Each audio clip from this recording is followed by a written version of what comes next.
अब दूसरा मॉडिफिकेशन में आप लोगों को इसके पैनल में ये दो जो स्विच दिख रहा है, ये स्विच पहले से नहीं लगा हुआ था, ये मैंने लगाया है।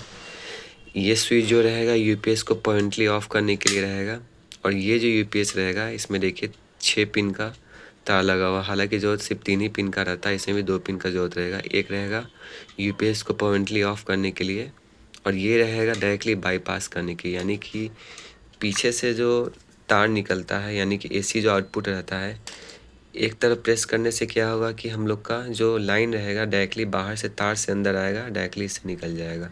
तो वैसे हम लोग यूपीएस को ऑफ रख सकते हैं। और दूसरे तरफ स्विच करने पे क्या होगा कि हम लोग का जो पीछे का कनेक्शन है, इन आउटपुट का जो कनेक्शन है पीछे से निकल रहा है, वो डायरेक्टली इस इन्वर्टर पे आ जाएगा, ताकि जब पावर कट होगा तो इन्वर्टर पे आ जाएगा। वो ऐसा मैंने इसलिए किया है कि जब हम लोग का बैटरी चार्ज हो जाएगा तो हम लोग यूपीएस को परमानेंटली ऑफ कर सकते हैं, और जब यूपीएस ऑफ करेंगे तो आउटपुट भी बंद हो जाएगा। तो वैसे में ये बाईपास वाला स्विच काम आएगा। तो ये हो गया फिजिकल मॉडिफिकेशन।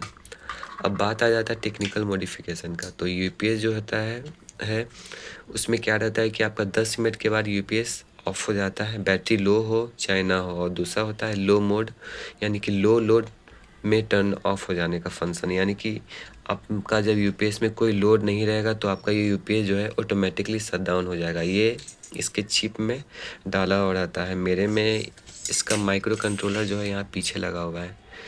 यूपीएस जब कंटिन्यू रनिंग मोड में रहेगा तो वैसे में जब इसके ऊपर कोई लोड नहीं रहेगा, कोई लोड यानी कि इसमें अगर कोई भी चीज़ अगर हम लोग इससे ग्लो नहीं करेंगे, कोई भी चीज़ में नहीं पावर लगा रहेगा, तो यूपीएस जो है अपने ऑटोमेटिकली ऑफ हो जाएगा। और ये हो गया फर्स्ट थिंग।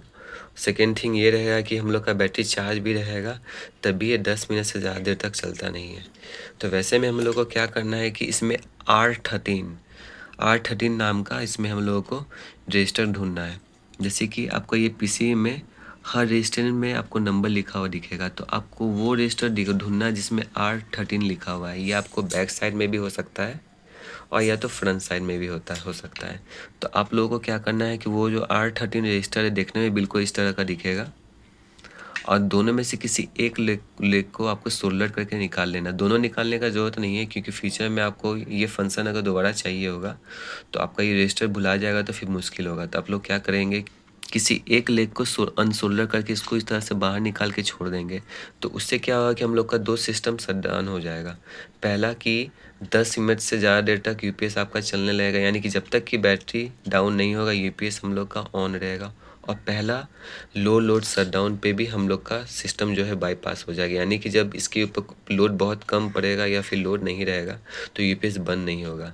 लेकिन